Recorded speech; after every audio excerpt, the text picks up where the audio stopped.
السلام علیکم ورحمۃ اللہ وبرکاتہ۔ بسم اللہ الرحمن الرحیم۔ محترم ناظرین، رمضان المبارک کی ہدایات کے سلسلے میں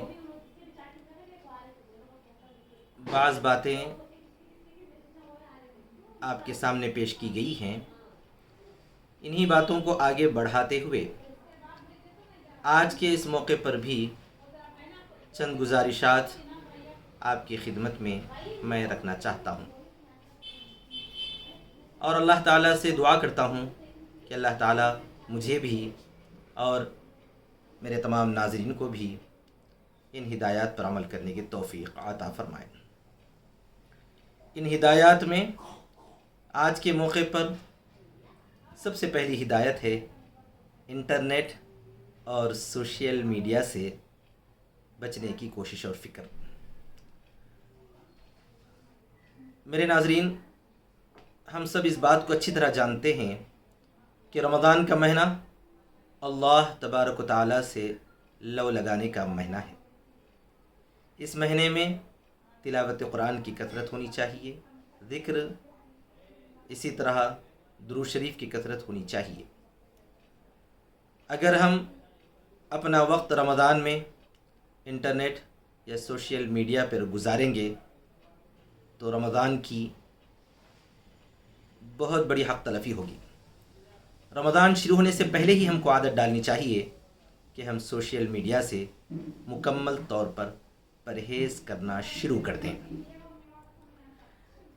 ایک بات اہم طور پر یہ بھی عرض کرنا چاہتا ہوں کہ آج بہت ساری دینی باتیں، بیانات، اسی طرح دروس قرآن وغیرہ، اور جیسا کہ میرا یہ جو پیغام ہے یہ بھی آپ تک سوشل میڈیا کے ذریعے ہی پہنچ رہا ہے، تو لہذا فوراً ہم سب کے ذہن میں یہ بات آتی ہے کہ جب سوشل میڈیا کا اتنا زیادہ فائدہ ہے جس سے دینی باتیں بھی پہنچ رہی ہیں، تو پھر اگر ہم سوشل میڈیا کو استعمال کریں تو اس میں کیا برائی ہے؟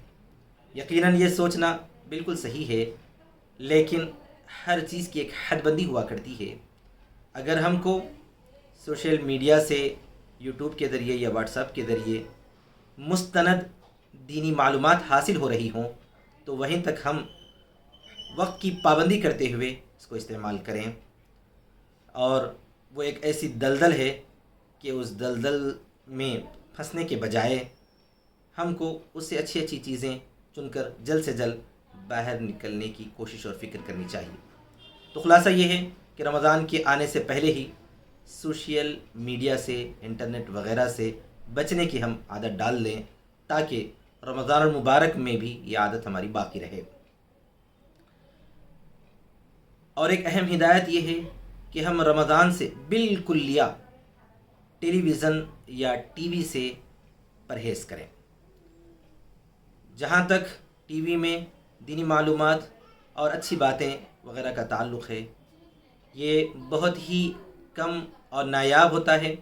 اگر دینی باتیں وغیرہ یا رمضان کی مناسبت سے دینی پروگرام نشر کیے جاتے ہوں تو اس میں بھی درمیان میں جو ایڈس وغیرہ ایسی چیزیں آتی ہیں جس کی وجہ سے ہماری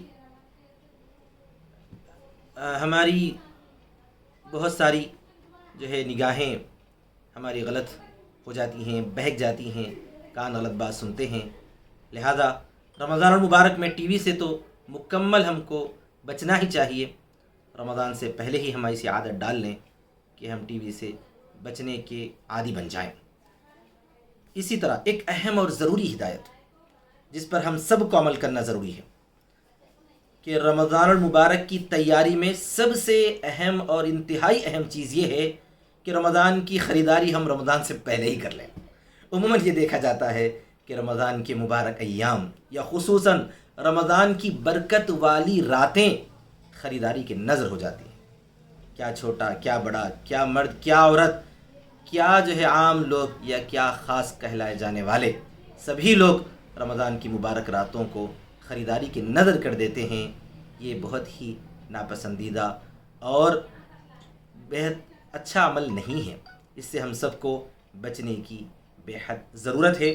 جو بھی ہماری ضروری خریداری ہے اس کو رمضان سے پہلے ہی ہم کر لینے کی فکر اور کوشش کریں، تاکہ ہمارا رمضان برکتوں والا، خوبیوں والا اور بھلائیوں والا ہو جائے۔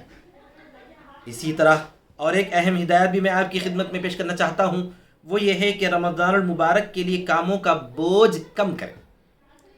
اگر ہم بڑے بڑے کام رمضان میں کرنا شروع کر دیں گے تو روزے میں فرق پڑے گا، اور رمضان المبارک کے جو اصل کام ہیں، تلاوت، روزہ، تراویح اور دیگر تمام دینی جو مشغولیات ہیں، ان میں فرق پڑ جائے گا۔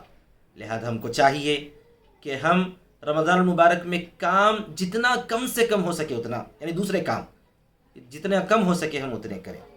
اگر ہم جو ہے آفس میں بہت بڑا ذمہ داری کا عہدہ رکھتے ہیں تو ہم کو جو ہے آفس والوں سے بات چیت وغیرہ کر کے اپنی ذمہ داریوں کو کم کرنے کی فکر و کوشش کرنی چاہیے۔ اسی لیے رسول اکرم صلی اللہ علیہ وسلم نے مستاجرین کو، یعنی جو لوگ اپنے ہاں دوسروں کو ملازم رکھتے ہیں، ان کو حکم دیا ہے کہ وہ لوگ اپنے ملازمین پر بوجھ کم کریں۔ رمضان کی مناسبت سے ان کو کاموں کی ذمہ داری تھوڑی سی کم کرنی چاہیے۔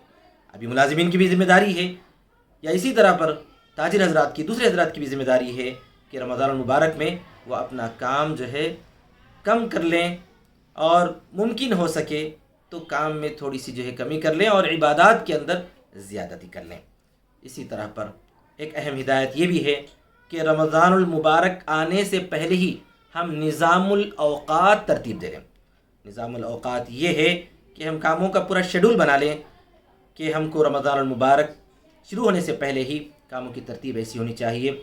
سحر کا وقت، افطار کا وقت تو طے ہے، اس کے بعد جو ہے ہم کو آرام کتنی دیر کرنا ہے، تلاوت کتنی دیر کرنی ہے، تسبیحات کتنی دیر کرنی ہے، ملازم حضرات آفس میں کتنا وقت گزاریں گے، اسی طرح پر جو ہے جو دینی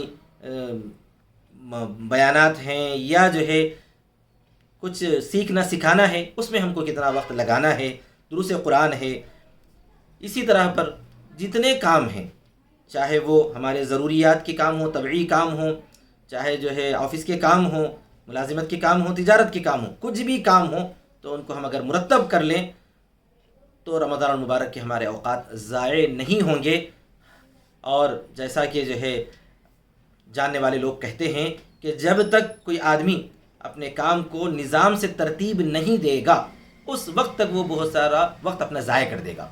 تو ایسے موقع پر جو ہے رمضان المبارک کے ان قیمتی ایام کے شروع ہونے سے پہلے ہی ہم کو کوشش ضرور کرنی چاہیے کہ ہم کاموں کو مرتب کر لیں، اس کا اوقات، نظام الاوقات مقرر کر لیں کہ کون سا کام کون سے وقت میں کتنی دیر کے لیے ہوگا، اور اس کی ہم پوری پابندی کی کوشش اور فکر کر لیں۔ اور رمضان شروع ہونے سے پہلے ہی اگر ہم ابھی سے عادت ڈال لیں گے تو انشاءاللہ رمضان المبارک میں ہمارے تمام کام اسی نظام الاوقات کی ترتیب کے ساتھ ہوں گے، شیڈول کے مطابق ہوں گے، کوئی اس میں کوتاہی اور کمی نہیں ہوگی۔